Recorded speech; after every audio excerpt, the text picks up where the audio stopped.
My name is Jennifer Morell. I'm the CEO and co-founder of the Elections Group. I know many of you are repeat participants on our webinars, but for those of you who might be joining us for the first time, the Elections Group partners with state and local election officials to implement new programs or improve processes for voters and stakeholders. We provide a variety of guidance, resources, and direct management support for states and local jurisdictions. And just like myself, our team, all of the individuals working as part of the elections group are all former local or state election officials and election experts from across the United States. And we are so excited to introduce our guests for today's conversation. So we have a lot to cover today, so we'll start. Jennifer Marola, Professor of Political Science, University of California, Riverside. Love to have you introduce yourself. Hi, thank you so much, Jennifer. We have a very similar name. So I have been researching elections and messaging around elections for now several decades. And so I'm really excited to share some of the kind of recent work that our team has been doing with respect to messaging in elections. Fantastic. Next, Cheryl Boudreau, again, Professor of Political Science, University of California, Davis. Hi, everyone. Thanks so much for having us. As Jennifer mentioned, I'm Cheryl Boudreau. I'm a professor at UC Davis, and I've been working with Jennifer Morella, Thad Kauser, basically a team of scholars across the country that are really interested in understanding how the messages that the elections group and election officials are trying to disseminate. And we're trying to bring some of the tools that we have to try to understand, does this actually increase trust in elections, and for who and when? And so we're looking forward to sharing some of our results on that front today. Fantastic. Corey Emerson, Communications Director at Verified Voting. Hi, everyone. Thanks so much, Jennifer. Thanks for having us here today.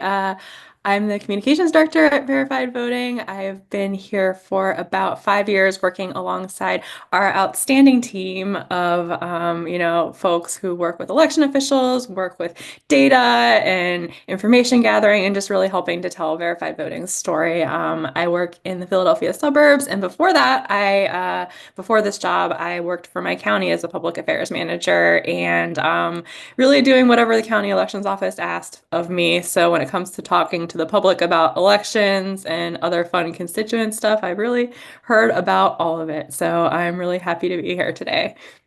Awesome. Thank you, Corey. And last but certainly not least, my dear friend and somebody who I just respect and admire so much and have learned so much from when it comes to audits, Mark Lindeman, Policy and Strategy Director at Verified Voting. That's me. I'll try not to get bogged down in the Mutual Admiration Society, but my goodness. Yeah, I've bopped around verified voting for about 6 years. I guess we think of ourselves as the people who brought you the voter verified paper ballot. You're welcome. But long before I was at verified voting, I was sort of on the bleeding edge of risk limiting audits. I'll talk a little bit more about that work later.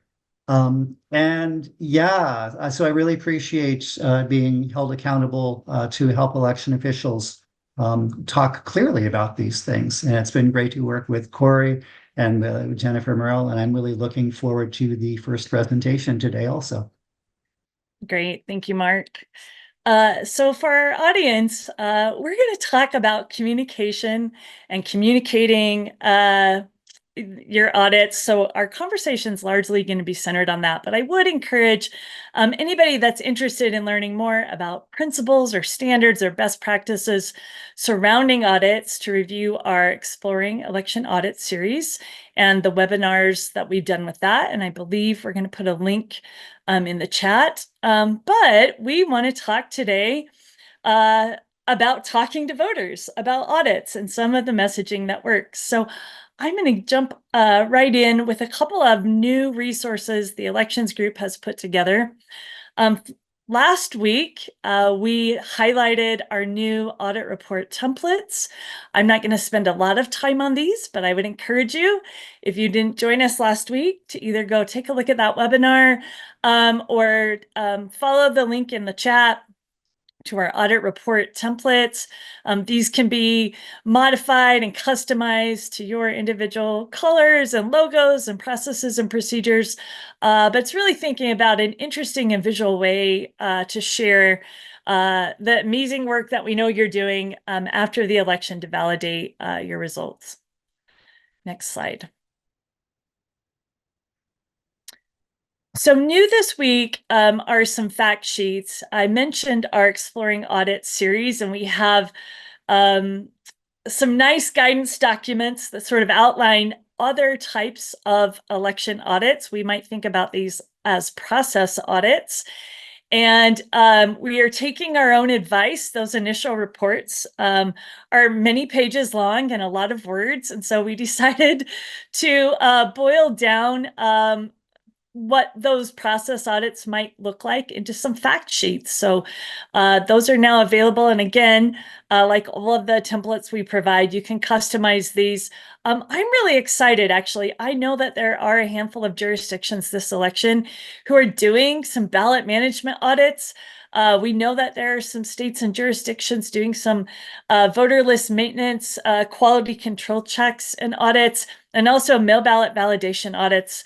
Of course, almost all states now are doing some form of tabulation audit. So these are just another resource if you want to find an interesting way to communicate the work that you're doing there. Next. I talked about this last week, but I'm going to mention it again because I think creating these reports, creating these artifacts, social media posts, whatever, are really important. But we also want to equip you with some ways to be able to let people know your report is out there, or let people know your fact sheet is out there.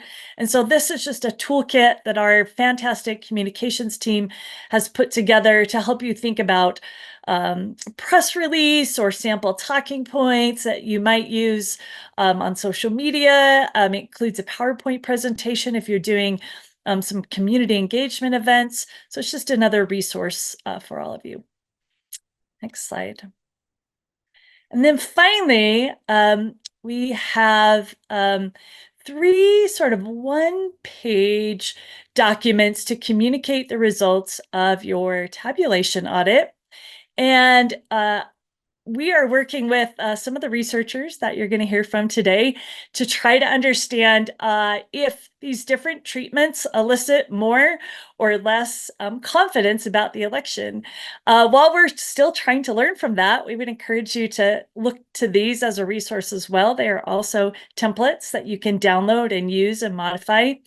One focus is just on the results of your audit. How many ballots did you audit? How many discrepancies did you discover? Which races were audited? Another treatment focuses on the process. Who did what? How was the random sample selected? Who reviewed the ballots? What was the process involved in doing that? Did they hand tally a batch? Were they looking at individual ballots? So it gives you a place just to kind of briefly and quickly and visually outline your process. And then we have a treatment that combines both. It's a little bit of results and a little bit of process. Right. So with that, just setting the stage for some resources that you all can use. Now we get to the really good stuff. We're going to start with a presentation. Jennifer, I think you're going to take it away first. Yes, thank you so much, Jennifer. And I think Rebecca is going to share her slides.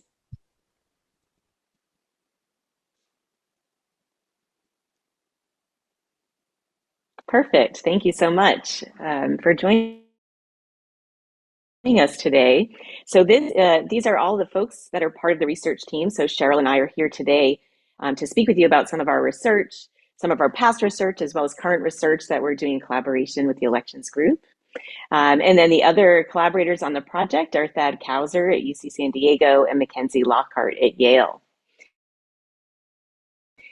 So as many of you, of course, on this webinar know, preserving the integrity of elections and public trust in them is vital to a healthy democracy. This, of course, has been challenging over the last several years as political elites have sown some distrust in elections through spreading misinformation and disinformation. We know election officials are working really hard around the country to try to combat misinformation and increase trust in elections. And as academic researchers, we also seek to explore interventions that help increase trust and confidence in elections. And in this case, we of course are looking at communicating about post-election audits. So in theory, right, knowing that there are post-election audits happening should increase trust and confidence in elections, right? Being aware that election officials conduct a rigorous and robust audit should increase trust and confidence. And, right, we know it's the case that rarely do these audits find, big discrepancies that would change or alter the outcome of elections. Now, while we know that these things should increase trust and confidence of elections, we also know from many, many decades of academic research that usually voters are not very well informed about aspects of the political process, especially when we get into things like audits per se. And so our first research question is, a pretty simple one. What do voters know about audits? Are they even aware that elections are audited? Do they have an understanding of the process? And of course, importantly, if they have an understanding or knowledge of the process, does that make them more confident in elections, right? So that's kind of our first set of questions, really these descriptive questions that we really don't have much academic research on. So kind of after we answer that first question, our second question is, what do voters want to know about audits? And so Jennifer kind of previewed some of this a few minutes ago. What are the most effective ways to communicate about audits that will increase voter trust and confidence in elections? Is it learning about the process or about the results? And so those are kind of some of our key questions that we're asking in our research project. So next slide.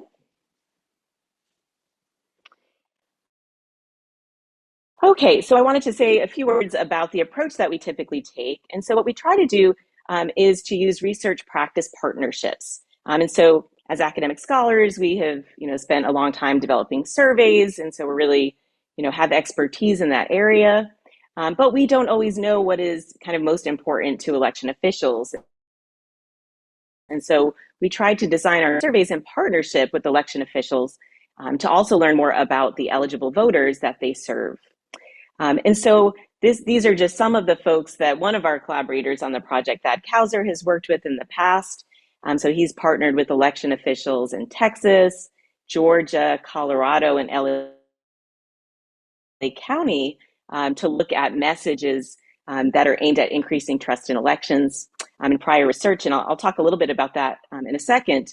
But what we often try to do, because we're interested in the impact of messages, is that we run survey experiments to test the differential effect of ways of communicating with voters about the election process, election results. So next slide. But to get to our first question, so in some of the partnerships that Thad Kauser has done, they fielded both national surveys at the state level, as well as at the county level. And so kind of that first question, which was, what do people even know about audits? We do have some preliminary results. And so in a national survey, they asked, which of the following actions, if any, are you aware of that occur to ensure elections are secure and free from fraud locally and in your state, right? So that was kind of the first question that was asked. And the second question was, regardless of whether your state does the following, how would knowing that your state took the following actions impact how much confidence you have in the security and integrity of your state's election system? And so if you're looking at this graphic, kind of the open circles is whether people, how they answered the first question. So if they're aware that something is, being done at the state level, and then the closed circles, so the kind of solid colors are, whether that would kind of how much confidence they would have knowing that that practice was being used. And so to give you an example, of course, today we're talking about audits. And so if you look at the line for post-election audits, you can see that only 28% of individuals in the survey thought that their state, kind of was using post-election audits. And as many of you know, the vast majority, right, almost all states do some form of post-election audit, right? So the public is not very well aware of these processes. And the other really important thing is that in response to the second question, right, 72% of individuals in the survey said that they would have more confidence in the security and integrity of elections if their state did conduct post-election audits, right? So there's this big gap that we see between awareness of the practice of audits at the state level and public confidence, if in elections, if they believe that they were being done.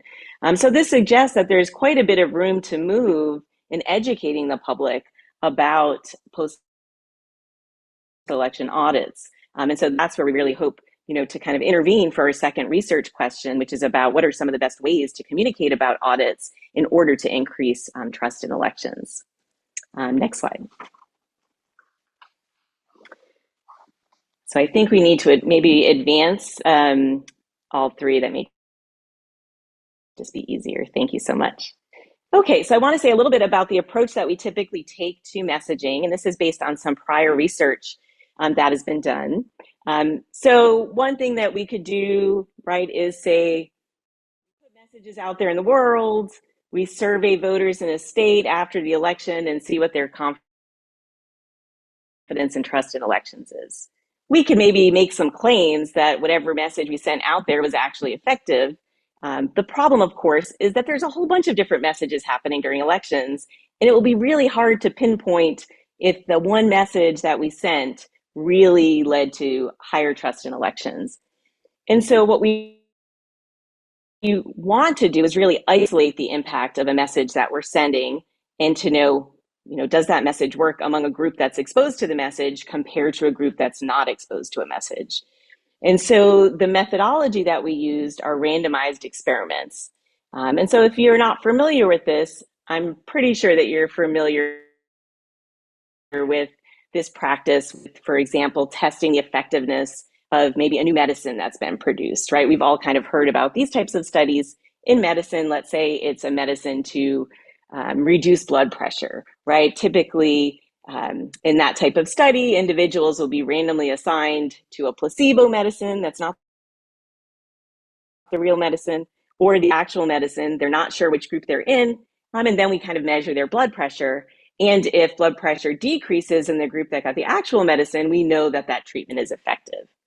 We're basically doing the same type of thing, but in this case, we're exposing people to different types of messages about elections and election processes. And our outcome, of course, is interest in how that impacts trust in elections. And so by virtue of random assignment, we know that everybody in our control treatment, who's not getting a message versus the group that's getting a message are similar in all other respects, including, what other information they're receiving about election processes. And the only difference is whether they're exposed to the particular message we're interested in testing. And so to give you an example of some of the past research that's been done, this is by Thad and some other collaborators. So in a national sample that they ran a survey on, they had, let's say in our control group, this was just a State Farm commercial, so there was no information, right, about elections. It's just a control, not saying anything.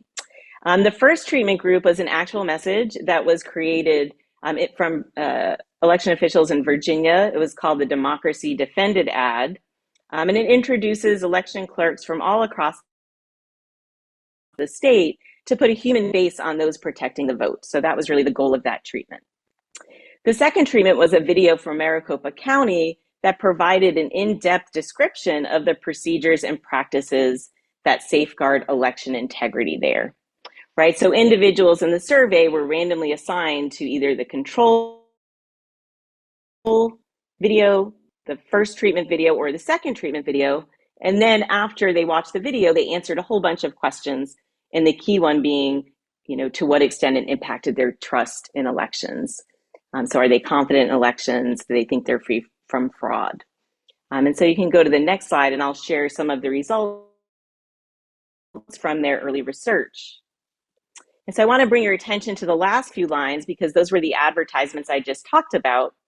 And so when they compared the individuals that watched Virginia's Democracy Defended ad compared to the control group, they saw an increase in trust of 2.5%, right? So that means that was a statistically meaningful difference between those who didn't watch a video with political content about elections to those who watched the Democracy Defended ad.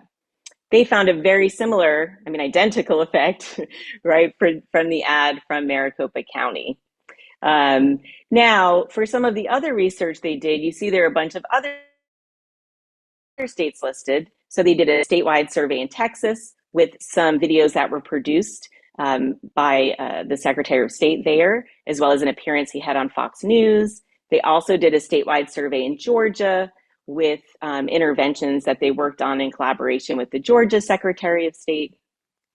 And again, they had one in Colorado, and then for LA County.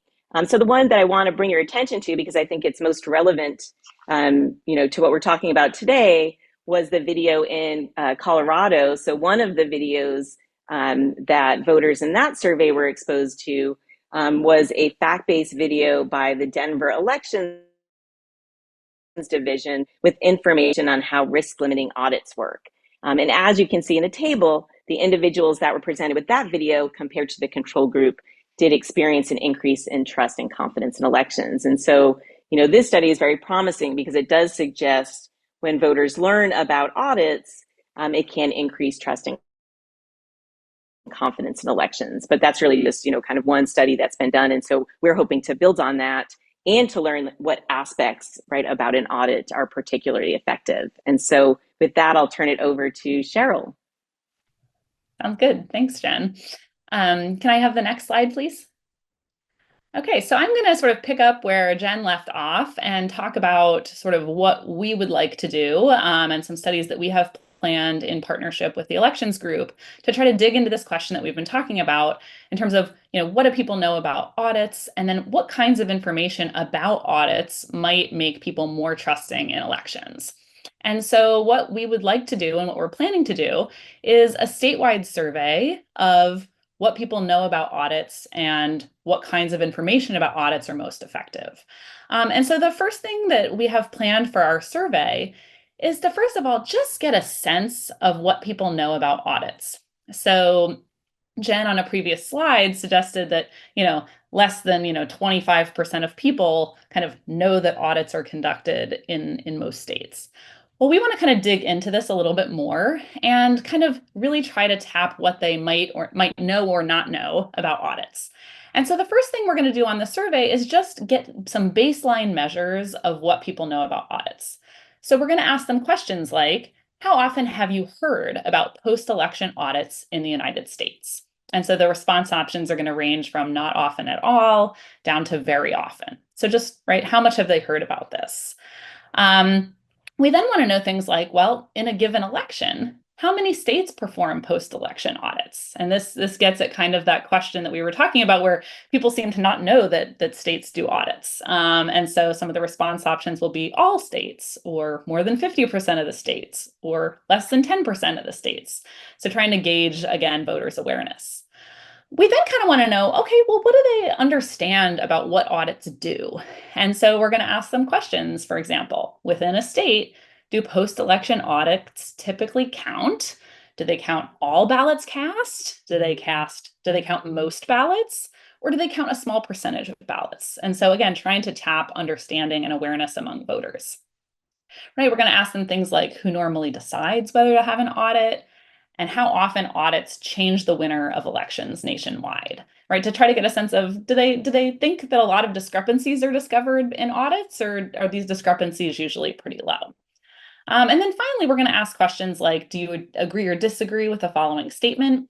Election audits are effective in detecting errors in how ballots were counted, as well as what percent of ballots they think are incorrectly counted on average. And so I think this battery of questions, which I should say is not an original battery to us, these questions were developed by Charles Stewart and some of his collaborators at MIT, that, and sort of nationally, again, they've sort of found kind of low levels of awareness about audits. But what we want to do is we want to ask these questions on our survey. So within a given state, what does awareness of audits look like? And then most importantly, okay, well, does information change people's sort of answers to these questions and others like them? So can I get the next slide, please? And so what we're going to do, and as Jen mentioned, is we're going to conduct a survey experiment to test the best way to communicate information about audits. And so we're going to use this approach that Jen mentioned is used in drug trials, but we're going to use it here with political information. And so we're going to randomly assign respondents to see different kinds of information about audits. So respondents in one group will answer those questions that I just showed you about audits and express their level of trust in elections. And then they'll see a summary of the results of an audit. Okay. And then we're going to re-ask those questions, right? So after seeing that information about audit results, do they know more about audits, right? Do they do better on those questions that I just showed you? And then also kind of measure their trust in elections. So does their trust go up when they saw audit results showing, for example, that there were very few discrepancies? Okay. Another group is going to do that same thing, but instead of seeing information about audit results, they're going to see a summary of the audit process. And so they're going to learn about the steps that actually go into conducting an audit.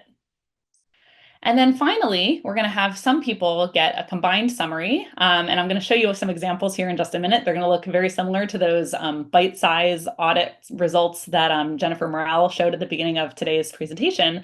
They're going to get a combined summary that shows both results and process information about audits. And then we'll also include a group that reads something, but not about audits. And so all of these manipulations or these kinds of information that we're going to give people in these survey experiments is going to be drawn from the templates from the elections group. And so I have some examples on the next slides. If we could pop up there, that's perfect. So these will look very familiar to you because they look very much like the bite-sized audit templates that Jennifer Morrell showed at the beginning of today's webinar. But what you can see here is that, right, this is basically a version of their bite-sized audit report that we could show people in a survey experiment. And so some people will see, right, will fill in their county. And right, here's your county's audit process. And as you can see here, right, the template conveys something about that this was done by a bipartisan team that was not involved in the election, and that they conducted this risk limiting audit to confirm that voting equipment counted voters' ballots accurately and that your county's election results are correct. And then it takes them through the 7 steps, showing them kind of what a kind of in-depth process these audits are. And so we want to see, well, does that increase trust in elections? So after they see this information, we'll ask voters about their confidence in elections and their levels of trust. And then we'll also re-ask some of those questions about what voters know about audits to see if maybe they learned something from this information. So that's what the process template looks like. In another group, if I could have the next slide, you'll see that other people in another group will see information about audit results. And so they'll see their county's audit results. Again, they'll learn that it was done by a bipartisan team. They'll be given sort of just, what an audit is. But instead of learning about those 7 steps of the audit process, what they'll see instead are the results. And in particular, results showing that none, or maybe in some cases, very few discrepancies were identified. So it'll show them the number of ballots cast, the number that they audited, how many contests were audited, and then the number of discrepancies. And so our expectation would be that this would increase people's levels of trust, but that's what we're gonna test here. And then maybe they learn something about audits. So for example, maybe they're better able to answer that question about the number of ballots that are actually counted in an audit, right? They don't count all ballots, they count a portion of them. And so we're looking at kind of learning and trust again as those outcomes. And then finally, our third group, or our third kind of treatment group that will get some kind of information, we'll get what's on the next slide. So if I could have that. Great. And so then this template, again, Jennifer Morrell showed a version at the beginning, goes into, it provides some information about both results and process. So again, voters can see here that there's 0 discrepancies, and they can see the sort of 7 steps that went in. And so we're really interested in testing and using this kind of experimental approach where everything's the same across groups except for the different kinds of information that voters get, to actually look at, election officials have developed these really amazing messages to try to increase trust in elections. And so what we want to do is, as Jen mentioned earlier in the presentation, is we have tools to test these things, but we want to test real messages that groups like the elections group have actually developed and are actually disseminating, and that elections officials are actually disseminating. And so what we want to do is bring those tools to bear and test whether and when these kinds of information increase trust and knowledge about audits, and whether one kind of information is more effective than the other, right? So is it process or is it results that leads to bigger increases in trust? And so thank you. Oh, I guess I had one more slide. And so I should also say, just putting this in kind of a broader context, is that the study of audits is sort of one piece of a larger project that's being funded by MIT and the Yankelovich Center for Social Science Research at UC San Diego, looking at all kinds of things that election officials are doing to try to increase trust in elections and studying which ones work better or not. And so this is part of a larger project that Thad Kauser, Jennifer Morella, myself, and a whole team of scholars from across the country are working on different pieces of. So just to give you a sort of sample of kind of other projects that are in the works and that others, and kind of where this fits in. So, one of the things that Thad Kauser is working on with Lauren Prather, I believe at UCSD, is testing the impact of election facility tours. So elections officials have started to try to increase trust by saying, hey, come look at our facility, come look at how elections are safeguarded. And so trying to test the impacts of these. Asking about what kinds of messages might resonate with diverse communities. So we know that there are lower levels of trust in different racial and ethnic groups. And so looking at whether particular kinds of messages resonate more or less with those groups, as well as comparing the effects of different messengers, messages conveyed through earned versus paid media, and then looking at whether the timing of results erode trust. So if there's a long delay, for example, in when election results are reported, does that increase trust? And are there things we can do to try to counteract that? So this is one piece of a larger project on how the messages that election officials are developing might affect people's levels of trust. Cheryl, Jen, this is so fantastic. Thank you for sharing this. I am particularly excited because we've got this number now. We've got this baseline that I personally want to see us move that number forward for the number of individuals who are aware of audits happening as we progress into next year. So that's great. I also love, I think this is kind of a longstanding goal of mine. We've gotten better at getting audits in place, helping to sort of establish best practices, and now this is kind of like a final piece in figuring out how do we communicate these effectively. So really exciting. Before I move, Mark, to you and Corey, there is a question or more of a comment, I guess, in the Q&A I'll just share. It says the statewide survey should also ask how the ballots audited are chosen. And I would just note that is, again, as Cheryl mentioned, one of the treatments, does cover the random selection process that takes place. But thanks for the participant that posted that. That's something we can certainly take into consideration. So Mark and Corey, I know you also have been thinking about messaging and have done some exciting work in this corner as well. So Mark, we'll go ahead and turn it over to you. Yeah, I'm basically doing the throat clearing and to hand off to Corey, who really has carried this work. But as I said earlier, back when I was a tenure track political scientist and before I totally, nerded out on elections and forgot why I was in academia, for better or worse, I got really interested in post-election audits as maybe a way to help fend off election denialism, although we didn't call it that then. That's kind of what it was. And as I got deeper and deeper into that matrix, it turned out that, I've been heavily involved in helping to move risk limiting audits, especially from theory to implementation in a bunch of states, including Colorado, Rhode Island, Georgia, and Pennsylvania. Rarely a dull moment. Like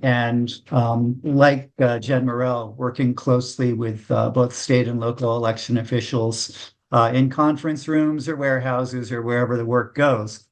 Often getting to collaborate with people like Jen, great folks at Voting Works, and so on. Not so much with academics lately. I got to get back to it.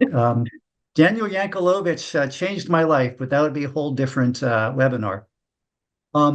As I've talked with election officials over the years, and as I listen to them today, I notice that sometimes when they talk about risk limiting audits, it's like their whole personality changes. It's like somebody told them, well, risk limiting audits are a statistical process that belongs to statisticians. And if you have to talk about them, you have to dump in a bunch of statistical jargon and sound highly technical and serious. And sometimes I just want to tell them, friends, peace out. You are the experts on election administration. Risk limiting audits basically are a small twist on work that you just all absolutely own. And when you speak with confidence and clarity about work that you care deeply about and do well, that's actually the information that we most need voters to hear. Far more than the technical definition of risk limiting audits or any other specifics of what you had to say. So I always try to keep that orientation, but I never actually say that because I've noticed that when people tell me to peace out, it never goes well. So I got really excited when Corey got interested in really building out a research project to help inform what we can only hope would be more specific and practical advice on how to talk about risk limiting audits and other post-election audits. I just want to give a quick shout out to Rachel Ori at Bipartisan Policy Center, who had some really great ideas and insights as this research was going along. Without further ado, let me hand off to Corey to get into the specifics. Thanks, Mark. So we conducted a research study to really examine post-election audits, something near and dear to verified voting, very central to our work, something that the public doesn't necessarily know much about, never mind any aspect of election administration, right? But we really wanted to assess voter confidence ahead of the 2024 elections in different parts of the election system, focusing on that election audit piece, and provide research-backed messaging recommendations that help voters really understand how audits can increase trust in elections, and finally explore the perspectives of election workers, a lot of folks that are on this call right now, surrounding audits and voter education, meet them where they're at. We know election officials can't do their work alone. None of us do our work in a vacuum, right? We also don't want to overcomplicate election officials' work, so that we hope that these recommendations today will be really useful for you and that you can tailor them to what you need and to what your jurisdiction does. So our research was 3 parts. We first conducted 8 focus groups in 4 swing states, Arizona, Georgia, Pennsylvania, and Wisconsin. Very, very interesting, probing them about, trust, what was on their mind regarding elections, and then getting even deeper into, how does your vote count? Do you think your vote counts? And really, getting a conversation going that led to a quantitative survey of 800 voters among likely 2024 general election voters nationwide. And then finally, we finished with a qualitative board with election officials. So a bunch of election officials logged onto a system over a period of a couple of weeks, answering questions, chatting with each other, and really taking their temperature on where they were at with regards to their post-election processes and how they communicate with voters. And all of this was undertaken with thanks from the Election Trust Initiative for funding it and Lake Research Partners for doing it. So confidence, really quickly here, this was really encouraging to us. Roughly 3/4 of voters in the national survey thought that the system of voting in elections works well and were confident in the accuracy of the results in their states. I've seen this statistic mirrored in other more recent research. We hear a lot of chatter from folks who, are confused or are already distrusting the system. But I would like to, really ground myself and verified voting's work, especially in the fact that 3/4 of voters at this time thought that voting actually was going pretty well in their state. In the focus groups, voters had a really hard time defining exactly who they would trust when it comes to hearing about elections. There was a lot of talk of hyper-partisanship. No one is nonpartisan anymore, this Pennsylvania voter. And they thought that elected officials, like their Secretary of State, their governor, even some local elected officials, were biased and maybe not the best messengers. But in the national survey, we ran a whole bunch of options, and your local elected official, folks here, are the most trusted sources for information about elections, along with poll workers. They actually scored the highest, and is something to be really mindful about when you're building your communications plan for this fall, for this November. You can use your poll workers. There are people next door, there are people down the street that are familiar with people in their community and can help, explain things to voters. Election audits, something that, again, verified voting talks about a lot and helps with a lot. Risk limiting audits are a big part of our work at verified voting. We're also really aware, like many folks here know, not every state conducts a risk limiting audit, but also has a really good audit. So, people in the focus groups, backing up a little bit, they had little to no knowledge about how votes are counted and checked. We probed. There actually became a moment where voters got really upset and nervous when they were thinking about it. They're like, it never occurred to me that someone should be checking the vote count. I wonder how that happens. And something to be really mindful of when we're talking about, that this process is that voters really don't know much about it and that there's really room to grow and room to share information. And this was echoed in our election official survey too. Election officials are really frustrated because they say they talk about audits a lot and it's not breaking through. There's a lot that I think we can do there. I'm going to share specifically information about risk limiting audits that we tested, but I'd like to note that I think a lot of this can be applied to a lot of other audits too. So again, focus groups, folks had never heard of risk limiting audits. They became really, really supportive of the concept once they learned about them. In the national survey, we also gave them a description. This slide shows the full description. I'm not going to read it in full because it actually didn't test highest in the survey later on, but we'll show the slides afterwards if you're interested.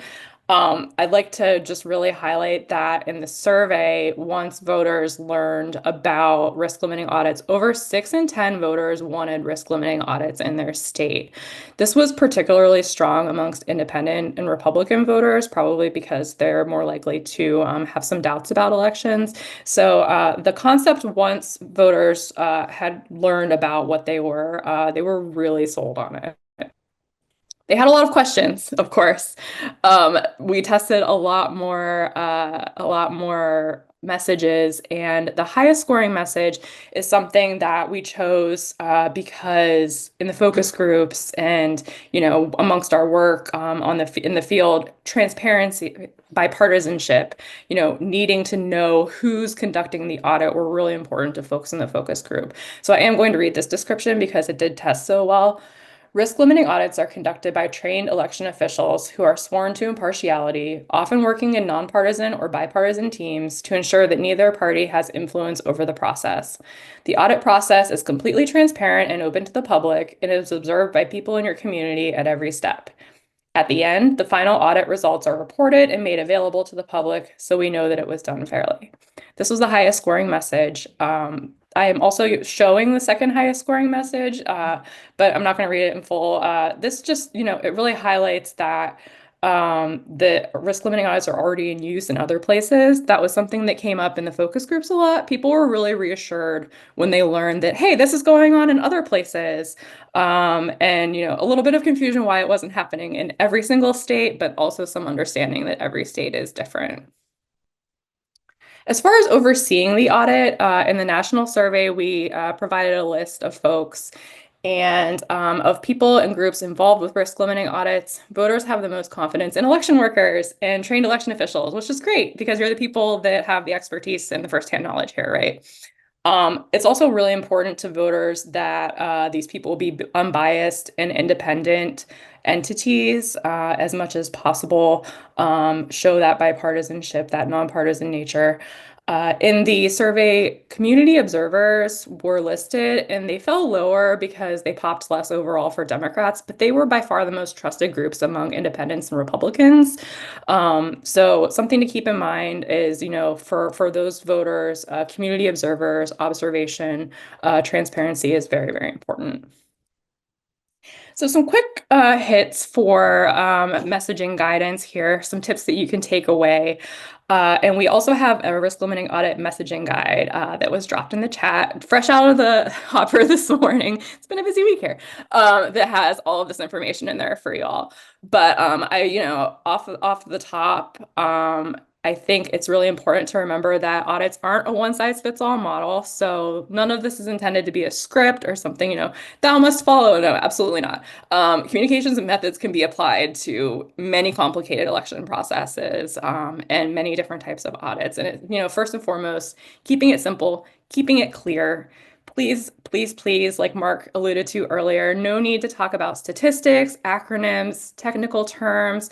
These terms are just not understood by the general public. They can confuse voters. Keep it positive and affirmative. Checks, protections, highlighting that they're routine. I've seen this a lot lately. Audits are part of this whole process that's happening that helps keep our elections safe and secure for voters. Emphasizing bipartisanship and centering the folks conducting the audit. They work, they live in your community. They're dedicated to ensuring the election is accurate. And absolutely, absolutely have more information available for folks who need it. I think the elections group put together really, really great templates of audit reports, fact sheets, things like that. I think that is extremely necessary to have on hand. But top line messaging recommendations when you're talking to the public is to just really keep it simple and bite-sized. We have some bites here. I'm going to skip this slide, but parsing from the full transparency message earlier, these are in the messaging guide. And a little bit on the term risk limiting audit. This is a kind of a dicey subject at verified voting, perhaps, but I think it's worth mentioning here that the research did show that the public has no understanding of risk limiting audits and was a bit a lot of negative reactions to the word risk. And when communicating with everyday voters, it could be best to just call it an audit, call it, a vote check, call it an audit, and leave the words risk limiting audit out. I think, election officials are pretty sure that they're doing a risk limiting audit. And I know that, you're a bit wedded to what, your state says you should call it. But, when you're out on the street talking to voters, calling it an audit is probably a good thing to do. No one likes the wonky terms. We also have an explainer video on risk limiting audits. I won't play the video, but it was dropped in the chat. Voters gave really, really good feedback in the focus groups about this video. So if you're conducting a risk limiting audit and you'd like to use it, it's available for you.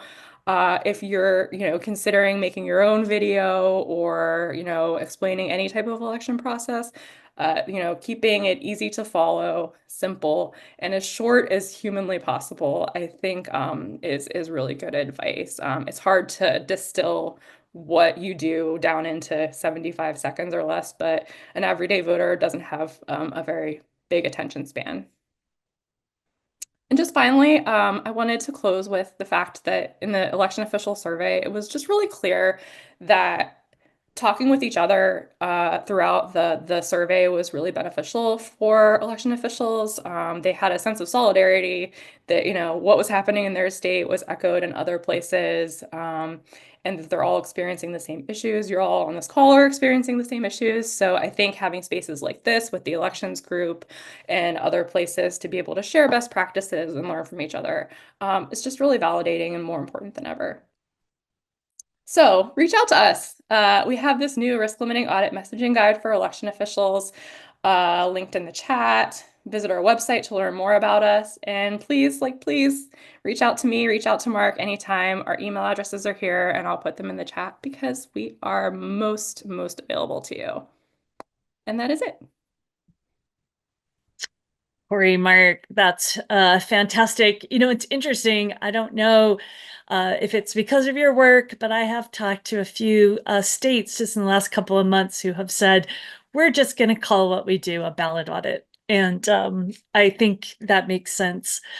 I know Jennifer Morella had to leave. She also is a professor and had to attend to her students. So we're going to do a little bit of a group discussion here. But Cheryl, I may kind of turn to you and put you in the hot seat first. Corey mentioned a number of challenges or recommendations rather, right, as a response to challenges that election officials face when communicating audits or other complex election processes, like plain language and keep it bite size. Yeah, don't use the word risk. So think about the words you use. Are there other things that come to mind, Cheryl, that either if you'd like to talk about some of the other challenges you've seen when election officials are trying to communicate an election process, an audit or otherwise, and then any recommendations that you've seen coming out of the research? And then Mark and Corey, I'll let you guys chime in as well when Cheryl's done. All right, thank you. No, that's a great question, and I'm happy to take questions on behalf of the team and be the representative. I think that's a great question, and I found the Corey's presentation and Mark's presentation really interesting, and I think they sort of fit nicely together. I mean, I guess mainly, Jennifer, your question was about other recommendations. I guess I mean, what I've seen coming out of some of the other work I've done, obviously what we presented here today has not yet been done, but I've been a part of a number of other studies with the team. And I think the recommendation that comes out of, well, at least what I've done so far, kind of echoes what Corey was talking about with keeping it simple and getting voters' attention. So one study that I've been a part of, we've worked with election officials in the Bay Area. So there are 11 counties in the Bay Area that formed the coalition of Bay Area election officials that have kind of all teamed up to try to increase trust in Bay Area elections. They've been doing a public information campaign. They've been working with a public relations firm to develop sort of posters and videos that can be shared on social media. And I was fortunate enough, together with Thad Kauser, to be able to test some of these messages. And I think to me, it's one of I think the best example was we tested the effects of two different videos. And so the firm that they were working with developed these two different videos. And one was this sort of 4-step verification video where it said, we've checked to secure your ballot. And here are, the 4 steps. The other video was, we've checked to secure your ballot, and here are the 48 steps that go into that. And the videos are the same length. And, we found that both of them increased trust. So we did the same kind of survey experimental approach where, some people watched a car commercial, some people watched the 4-step video, some people watched the 48-step video. They were randomly assigned. So nothing else was different except the video. And we found that the 4 steps was most effective. And I think it was simpler. It was clearer. It took them through the 4 steps as opposed to, bombarding them with all these different things that were done. And so I think the recommendation that I've seen come out of the studies that we've done so far, and that I've been a part of, have really echoed what Corey and Mark were talking about in terms of keeping it simple and kind of focusing voters' attention. I think the other, I don't know if it's a recommendation because, I mean, this was just one study, but it is, I think, too, kind of getting voters' attention and grabbing them is kind of important. And I do think that it seems like, at least in this one study that we conducted, the videos were quite effective. And so I was very interested to see that the Verified Voting has a video on audits. I think that's great because we tested kind of some of the still images that that the Coalition of Bay Area Election Officials had developed. And we didn't find much in terms of them increasing trust. These were kind of graphics. They were not, as information intensive as the audit ones that we're planning to test in the context of audits. These were kind of more graphics. One was like a cell phone that had different messages about people, well, are elections secure? Yes, because here's what they do. They were more kind of image based.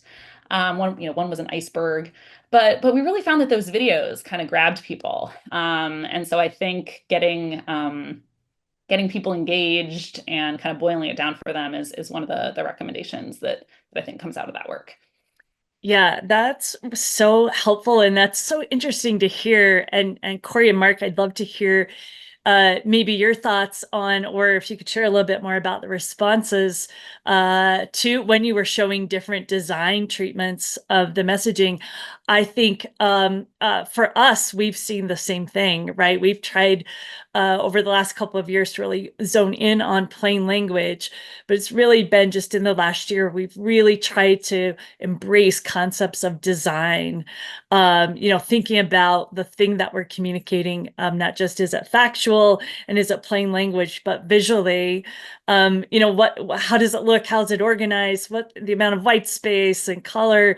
And Mark, who has had to listen to my audit presentations for many years, will appreciate this. I can tell now when I'm talking to an audience about audits, I can generally sense a lot more excitement by bringing in these sort of visual elements than in the early days when I had a lot of words and bullets and technical sounding words up on the screen. So yeah, Corey, Mark, love to hear responses or things, anecdotes from your survey work around the different design treatments. That's interesting about when the video comes on, everyone lights up a little bit because I think that's exactly the experience from the focus groups as well. I mean, we gave them a lot of information, right, over the course of about an hour, and I think it was around hour two when we showed them the video, and they were like, Oh, okay. We understand this so much better now because, folks get information various ways. A lot of folks are very visual. And I think what stood out for the video was they really did like the animated aspect of it. It made it feel more balanced to them. Instead of having, a figurehead or many, many people talking. They liked, having an audio with some animation going, and just the one anecdote, random sample really tripped people up in the focus groups, and in life I think probably a random sample is something that many people just don't really know or care to know about. And that was one of the things that we talk about in the description of risk limiting audits, random sample of ballots. Folks were very confused about that. And that was something that became much clearer to them in the animated video when it shows the different, ballots being selected and then moved. It gave them a sense of, exactly how the process moves along. But it is very challenging to do in a short period of time. Oh, that's great. Folks, we only have a couple of minutes left, and I feel like we have just started this conversation. So I will let you all know and let our audience know. I'm going to try to have a part two, maybe after the election. I'd like to bring you all back to continue this. But if we could just leave our audience maybe with one final thought, and Mark, I'll start with you. We all know elections are a lot of work. Our offices are understaffed, under-resourced. That's a constant problem. So what would you say if you had to sort of convince an election official that's listening today, is communicating about your audits worth it? And do you have like one piece of advice that you could give them if they can only find time or energy to do one thing? I think I maybe did that up front. When you are talking with confidence and clarity about, important work that you love, that's what you most need to convey. That applies to Awesome. audits or anything else. You really can't lose if you lead from strength. That's well said, Mark. Corey, Cheryl, anything you want to chime in there? I think it's For absolutely, oh, sorry. Oh, go ahead, Corey. I think it's absolutely critical to talk about audits, as just a part of all of the things that are going on, right? We see, that disinformation tends to thrive in that post-election period. Voters are really unsure what happens after that vote is cast and the results taking time, and just even throwing in audits in your talking points when you're talking to the local media, focusing just a little bit more time on what happens after that vote is cast, I think could pay big dividends. Awesome. Cheryl. Yeah, I would just add to that I was really struck by Corey and Mark's finding that local election officials are among the most trusted sources for voters. And so I would say, the power is in your hands. And so people and voters turn to you as very trusted sources of information. And so I think there's a real opportunity for you to, sort of increase trust in the elections because you work so hard to ensure good election results. And so I was very struck by the finding that local election officials pop up as among the most trusted sources for people to listen to. And so I found that very inspiring. I think that's a great note to end on. Thank you so much again for joining us. Thank you to everybody who's logged in virtually, who we can't see. I've enjoyed this discussion so much today. Again, all of the resources that were mentioned in today's discussion have been placed in the chat. And we, as always, will follow up with an email with links to the resources and a recording of today's webinar. Our inbox is always open, and if you want to get in touch with any of our guests today and are having trouble with that, let us know, and we'll gladly connect you with Mark and Corey and Jennifer and Cheryl. So thank you all so much, and we'll see you next time.